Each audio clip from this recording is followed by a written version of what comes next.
Buenas tardes. Por el multimedio, Tiro al Blanco. Bajo la coordinación y participación de Narciso Isa Conde. La verdad sin dobleces. Para hacer realidad los ideales del Coronel Camaño y el inmenso Che Guevara.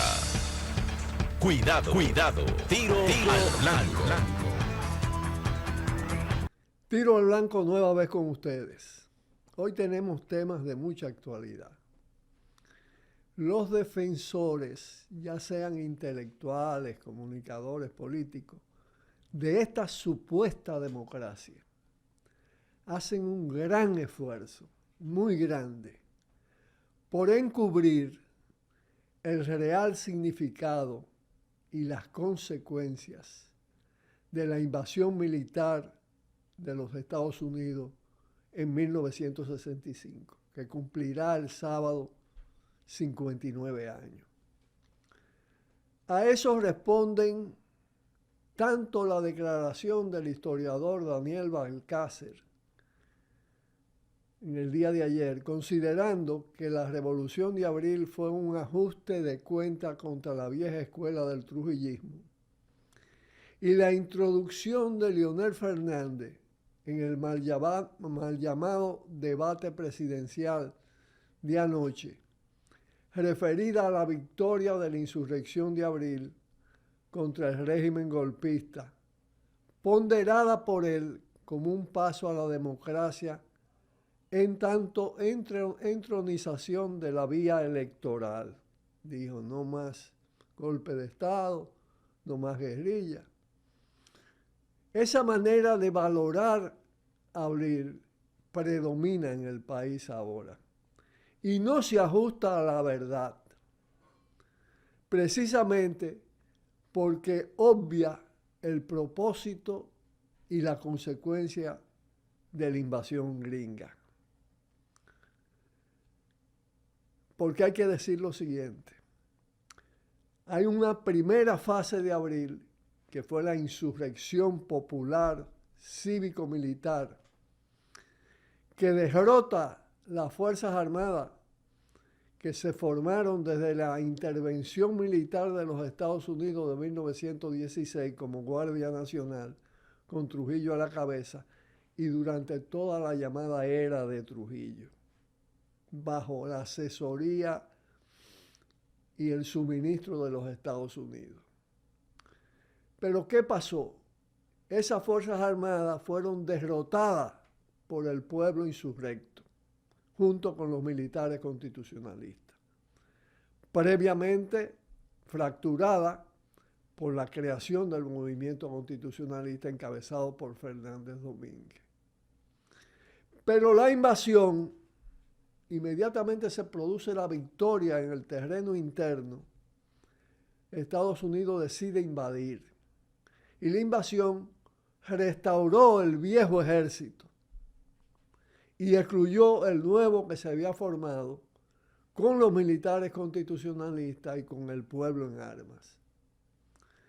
Esa invasión impidió la Constitución del 63 y el gobierno de Camaño. Impuso el acta institucional y el gobierno provisional de García Godoy, que tenía por misión las elecciones en un año. Las elecciones fueron unas elecciones fraudulentas, con las tropas yanquis desplegadas en las calles. Impusieron a Balaguer mediante un fraude, sacaron de juego en ese momento a Juan Bosch en términos electorales. Por lo que no se puede hablar de ajuste con el trujillismo. Era el restablecimiento de Balaguer como neotrujillismo, y no solo, sino como presidiendo el régimen terrorista de Estado, consecuencia de la intervención militar de Estados Unidos. Y Balaguer se impuso mediante el terror y otros métodos como neotrujillismo durante 12 años.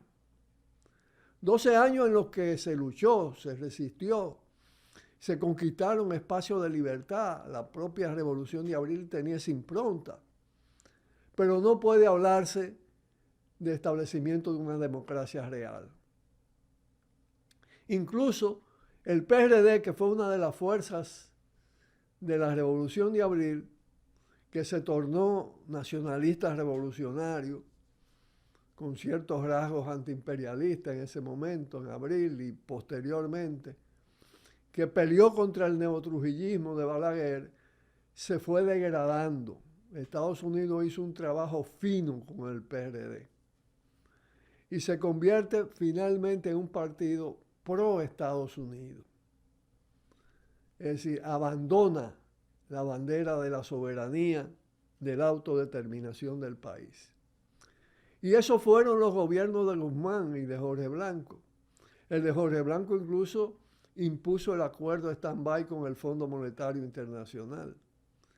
Y cometió la matanza, fue el autor, un gobierno del PRD, de la matanza de 1984, que se conmemoró también el día de ayer, hace 40 años. Balaguer, además, luego de ese interregno del PRD, con los dos gobiernos, el de Guzmán y el de Jorge Blanco, el PRD de hecho rehabilitó el neotrujillismo. Gobernó de tal manera que permitió que Balaguer se recuperara. Y se impuso también mediante fraude y métodos autoritarios durante 10 años más. 22 años en total, los 12 y los 10.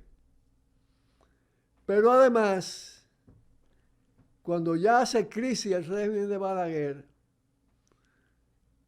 que ya se había dividido el PRD y se había constituido el PLD, el Balaguer logra también mediante fraude impedir el triunfo de Peña Gómez y el triunfo del PLD de Juan Bosch. Y entonces el PLD recurre posteriormente a aliarse con Balaguer.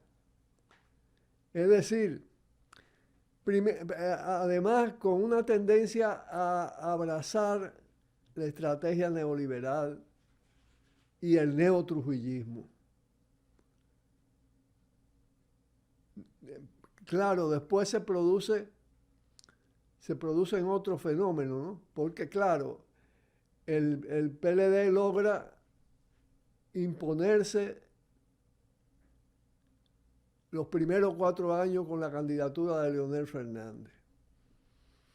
Pero hizo un gobierno tan malo que rápidamente el PRD logró desplazarlo del poder con Hipólito. Y Hipólito llegó, para que ustedes vean, a nivel del tema soberanía y autodeterminación, a mandar tropas dominicanas a Irak.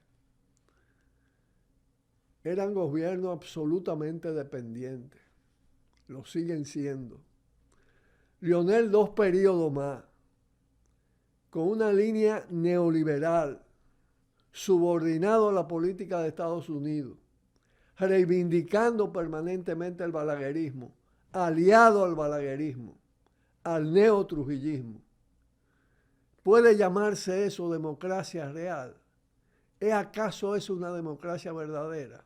Incluso fue tan degradada que ni siquiera se estableció como una democracia electoral, porque las trampas estaban a la orden del día. Y bueno, finalmente Danilo releva a Leonel del 2012 al 2020 y establece una especie de dictadura institucional